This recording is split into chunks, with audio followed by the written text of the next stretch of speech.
அவனோட அந்த ஜுட்சு தான் நம்ம கிளானையே அழிச்சிருக்குமோன்னு எனக்கு தோணுது. அதனாலதான் இவ்வளவு நேரமா அவனால அந்த ரிப்பெல்லிங் ஜுட்சுவை பயன்படுத்த முடியல. காய் ஜுட்சு ரெண்டுத்தையும் பயன்படுத்த முடியாது. 5 செகண்ட்ஸ் மட்டும் தானா? எனக்கு அது வராதே. கென்ஜுட்சுவை பயன்படுத்தி நான் எப்படி என்ன காப்பாத்திக்கிறது? அத நாங்க பாத்துக்கிறோம் நருட்டோ. ஜிராயாவுக்கும் பெயினுக்கும் நடுவுல நடந்த சண்டையில அப்போ இத பயன்படுத்தி தான் நாங்க தப்பிச்சோம்.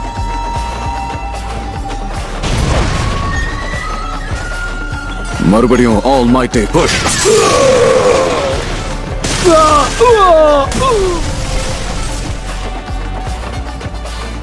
நேரத்துல அங்க பெயின் கூட நருட்டோ சண்டை போட்டுட்டு இருக்கான். என்ன சொன்னீங்க? பெயினோட சண்டை போட்டுட்டு இருக்காங்க. அதுவும் தனி ஆளாவா? அப்ப சந்தேகமே வேண்டாம், அது கண்டிப்பா நருட்டோவா தான் இருக்கும். இப்ப இப்படி ஒரு சண்டையில நீங்க தலையிட்டீங்கன்னா அவனுக்கு தடையா இருக்கிறதுக்கும் வாய்ப்பு இருக்கு. அப்படி பண்ணுங்க. மத்தவங்களும் இங்க இருந்து பறந்து போயிட்டாங்க. நாம இப்பவே கென்ஜுட்சுவை ஆரம்பிச்சாகணும். அதுக்கு அதிக அளவுல சேஜ் ஜுட்சு சக்கரா பண்றதுக்காக உனக்கு ஒரே ஒரு ஷேடோ க்ளோன் தான் பாக்கி இருக்கு.